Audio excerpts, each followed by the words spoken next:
So there's obedience based on fear, Yes. and there's obedience based on love. My wife does basically all of my shopping for clothes. And it's not because I don't like to go shopping for clothes, it's just that she's always looking out for me and making sure that I have things that'll help me look decent. And there on my bed are my clothes laid out for the day. A man could say, wait a minute, I'm a man, you don't have to dress me. And I don't feel that way. Out of love for her, I go, that's so sweet. When I get up early in the morning and I do all my things around my prayer and my worship and my reading the Bible, and then I go and I notice the dishwasher's full. Well, I empty it. Well, are you obeying her? Well, I'm doing what she wants me to do. And so, yeah, maybe I am obeying her. And it's out of love rather than out of fear.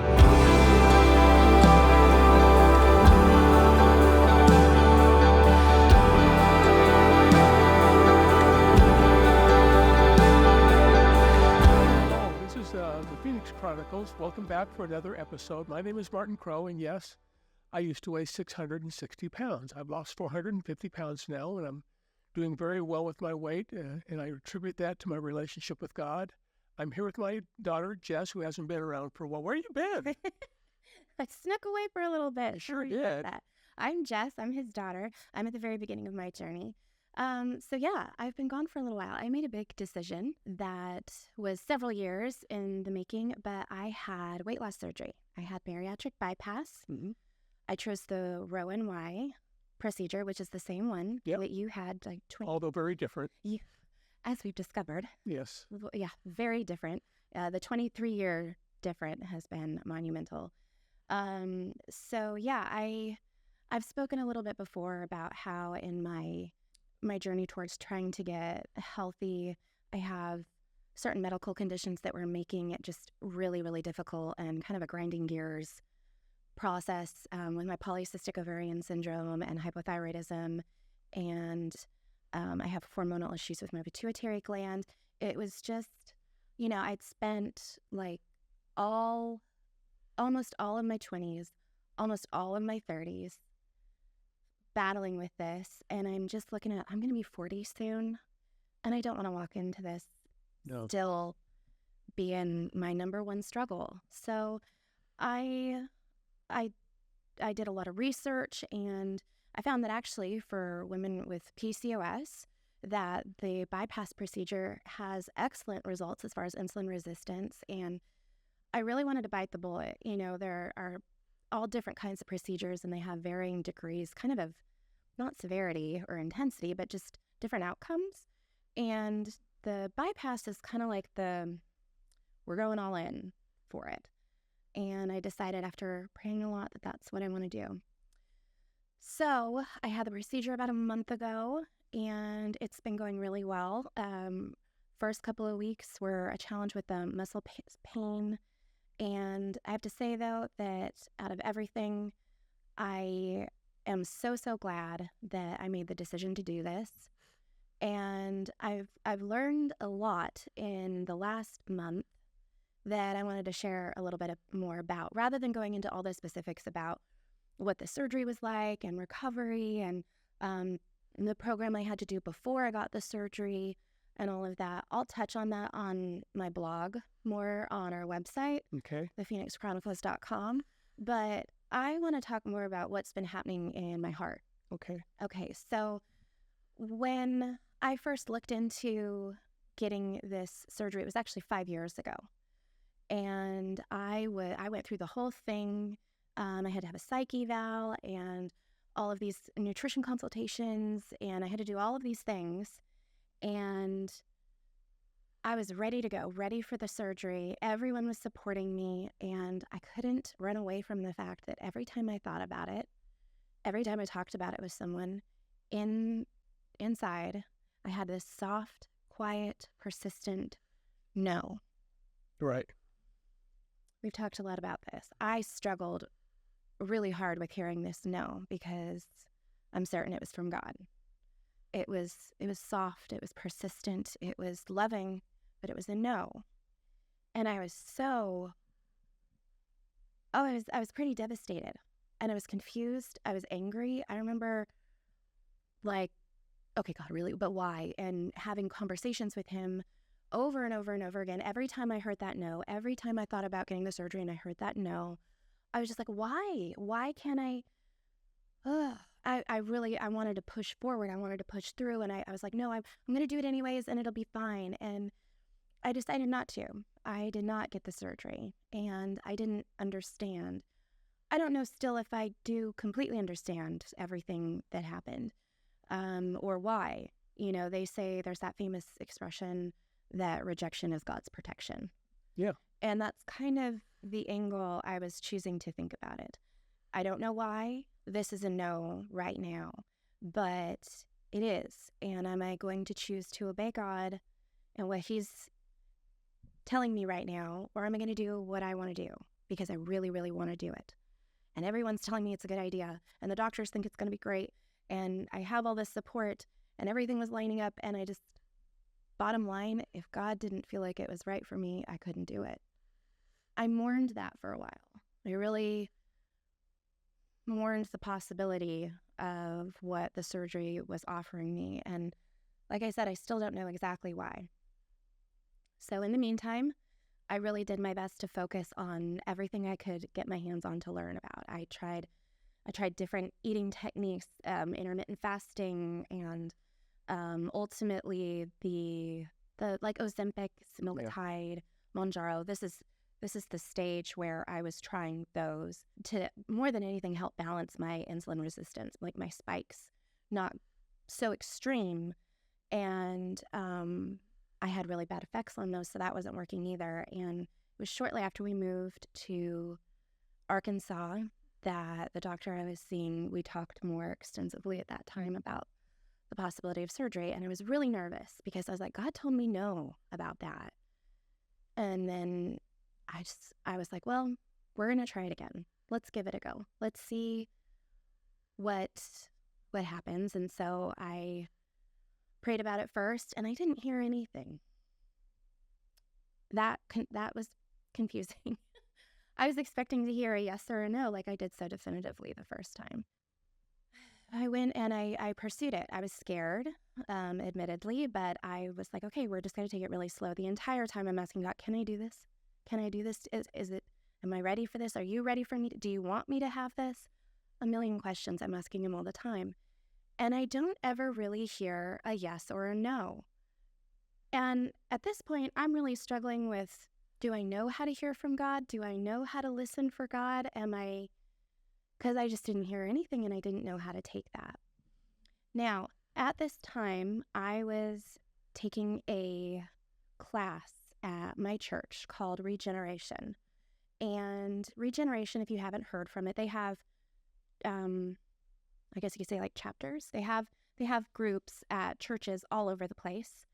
And for me, my church, it was a very large group. They've been meeting for years. And it's I'm going to talk more about this in another episode, but it's basically a faith-based 12-step program, but it can be for anything. There were people there for anger issues, people there for pride, people there for porn or addiction or all kinds of things. We're just kind of coming into it saying, I need help with something. And for me, I went for my eating struggles.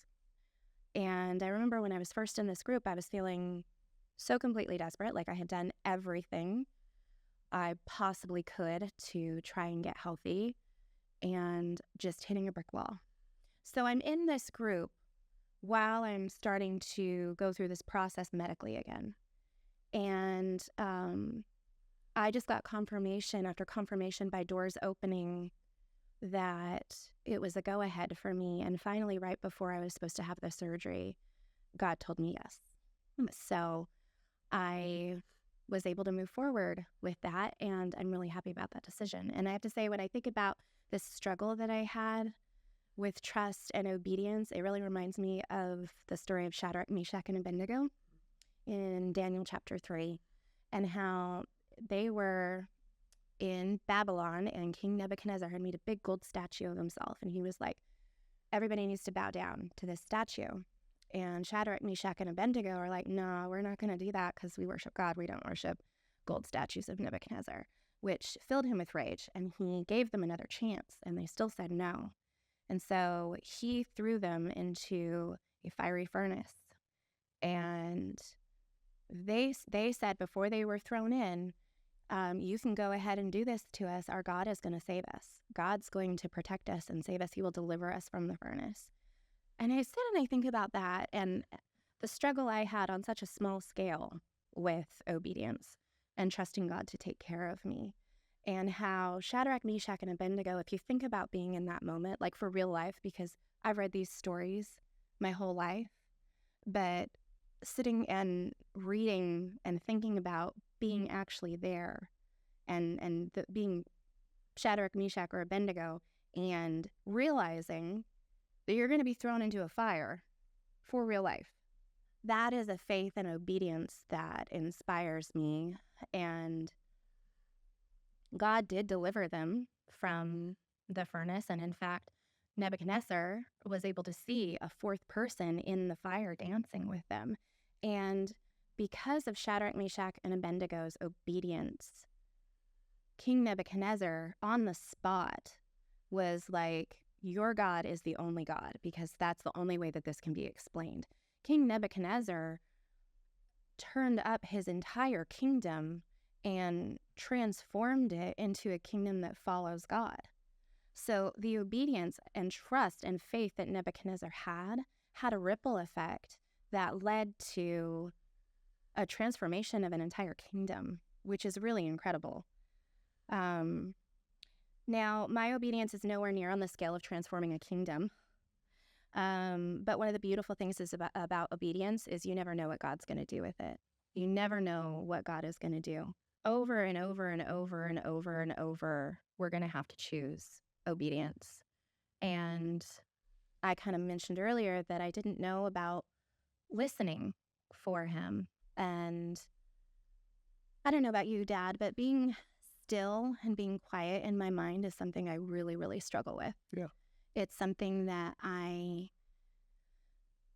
turning my brain off and it being just completely still is something that I really, really struggle with. And I have to say that one of the things I have learned about in this process is now that I feel like I've been obedient and I've done things in the right time, I notice that one of the blessings I've received is that through Regen and the community that I've made there, I have an incredible support system around me, and the healing that happened in me as I went through Regen prepared me for this surgery.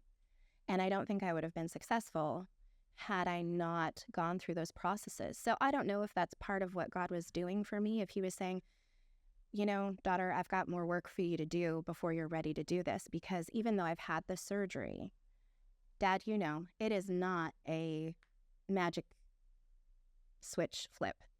You still have to make nutritional decisions every day. Right now, I could be having ice cream every day. I have to choose to have scrambled eggs. You know, I still am having to be obedient to something. I'm still having to, this was not a surgery that just took away all the difficulty for me. And in fact, it's added a lot of discipline. I've had to get comfortable with discipline. You never know what God is going to do or why he's going to do it.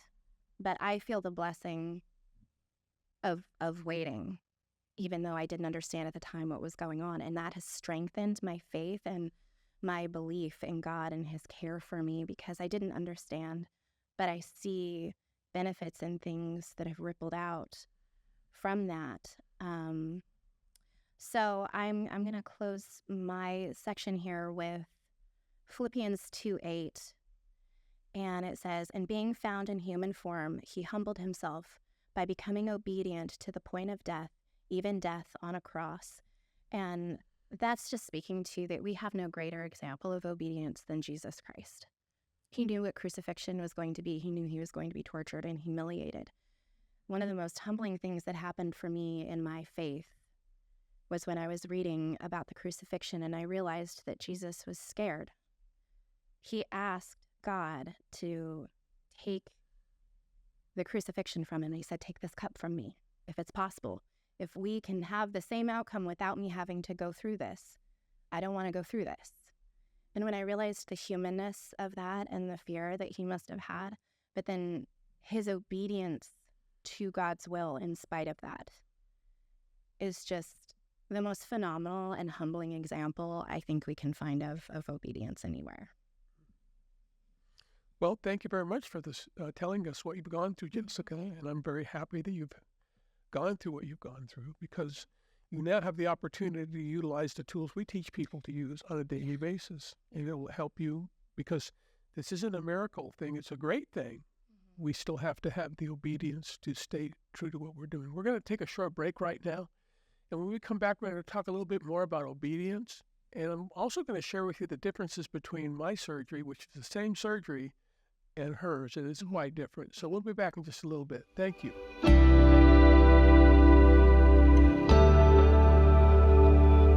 Welcome back. Thanks for joining us after the break. So we're coming back talking about obedience. Dad, what are your experiences with obedience? Well, obedience to me is motivated by two different things. There's obedience based on fear. Ooh, yes. And there's obedience based on love. And one of the things I expressed in this is that my wife does basically all of my shopping for clothes. And it's not because I don't like to go shopping for clothes. It's just that she's always looking out for me and making sure that I have things that'll help me look decent. And because of that, sometimes I get up early in the morning and I go down and do my prayer and all my processes, prayer and worship and reading the word. And I come up to get ready, and there on my bed are my clothes laid out for the day.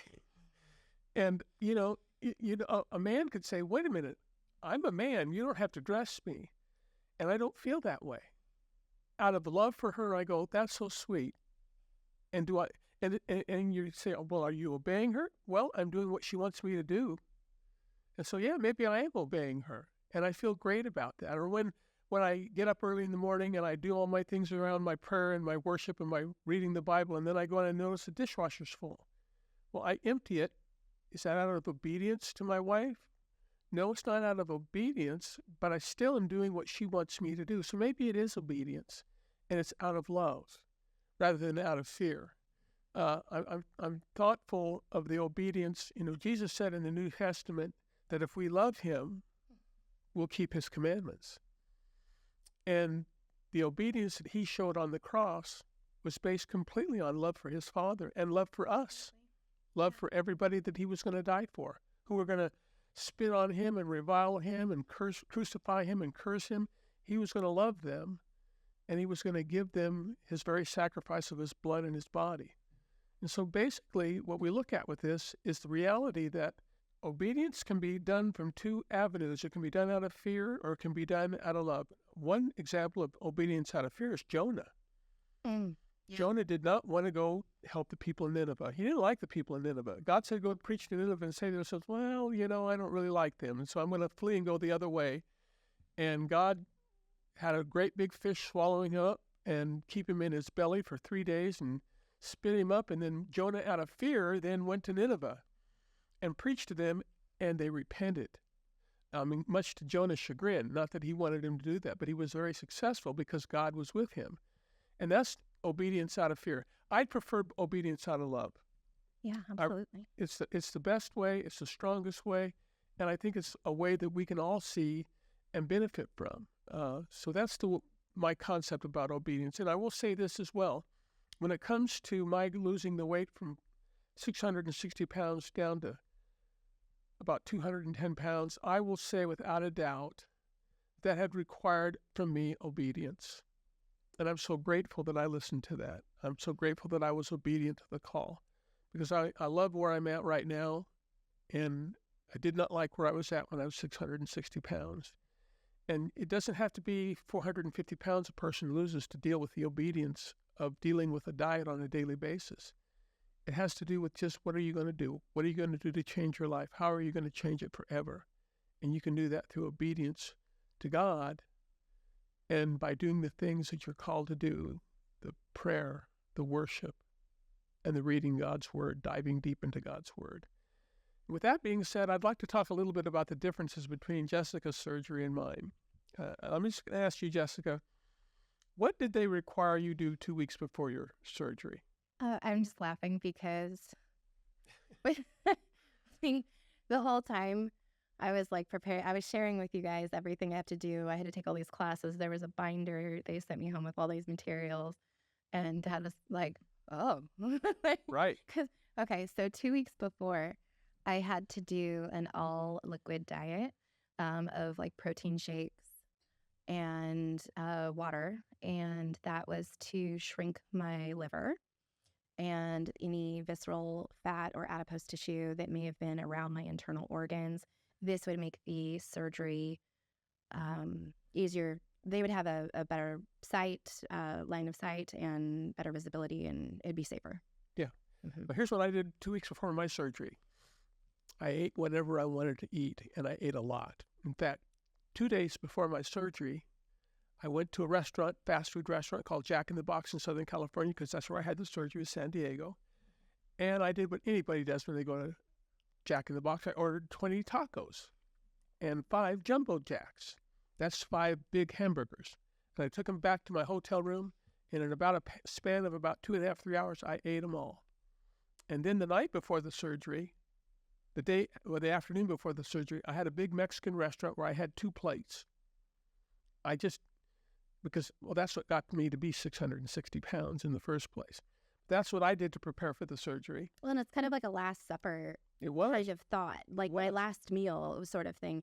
But I had 15 last meals.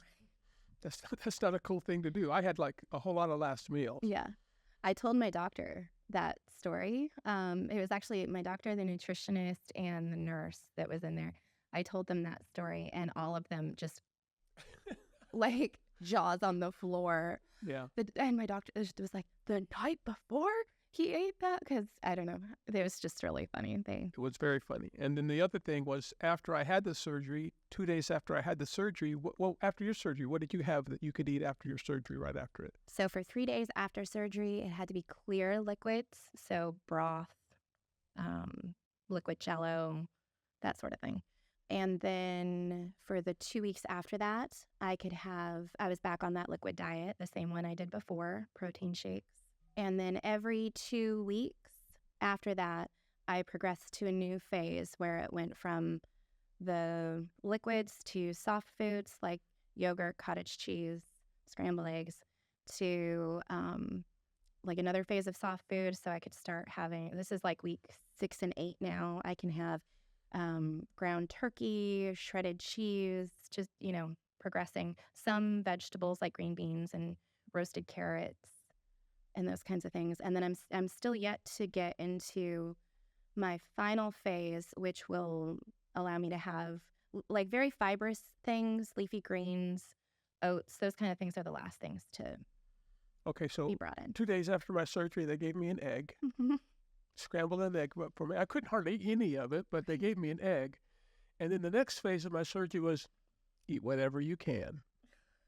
And I did. I ate whatever I could. I could have mashed potatoes. It had to be soft because my stomach was not ready to take a lot of volume anymore. So I had to deal with that. But they told me specifically my only restriction was, so I would succeed on the diet, don't eat things like ice cream, which will go down easily. Don't eat things like cookies and cake because it'll go down easy. And so I went out and I ate cookies and I ate cake and I did things that I wasn't supposed to do. I still lost weight. The surgery was very effective, but I wasn't very disciplined in what I did. But they didn't give me any discipline to follow. They said, just, okay, you're ready. Go out there and eat. And so I did. I went out there and ate all the things that I could, and I survived it. And because of that, I was able to lose about 175 pounds. I don't know how much I could have lost if I had done it the right way. It would have been much more. The program they have set me on is so comprehensive, and I'm so impressed with not only the education that they gave me, but the structure of the program. And then the support. They meet every month, and I have email contacts. I have a Facebook support group that I can reach out and ask people questions anytime I have anything come up. And it's vastly different. It is. Our experiences, which is so interesting. But there are some things that we've kind of had a fun commiserating. Mm-hmm. You know what I'm trying to say about that change after you have surgery. The way you feel full is completely different than before, and it's the strangest thing for him and I both.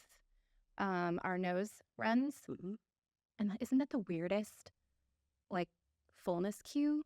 It is. It's not burping or hiccuping. I mean, that can be. But they sent home a list, like, here's new ways your body are going to tell you you're full. Because I was expecting to feel like a fullness like I was used to feeling. And I was so weirded out that I wasn't feeling that when I started having things like scrambled eggs.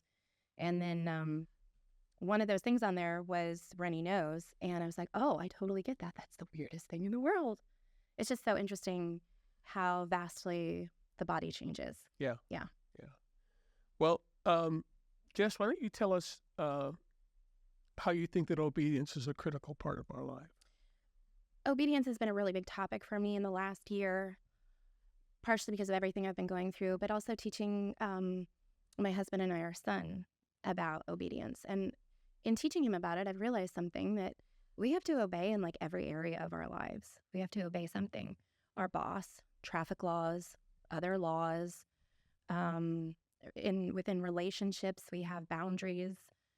There's always something that we're obeying on a regular basis. And then to take that even farther, obeying God. And if this is something that you struggle with, I've struggled with it. I want to encourage you to just like pray about it this week. If obedience is something that is hard for you, because I think just inherently we're kind of wired to be our own masters, to be our own boss, to drive our own way, to do it our way. That's how we're wired. The word of God is what puts us into obedience and convicts us. And so this is something I've struggled with a lot. I'm very independent and I like to do things my way. I usually think I know the right way to do things. And so obedience also has submission involved with it.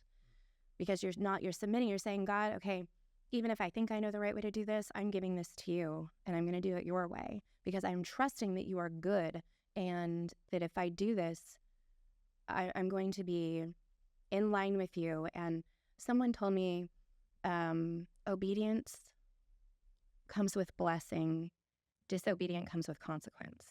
And I have seen that in my own life in such a real way, that it just kind of further convicts me that obedience needs to be a much more intentional part of my life.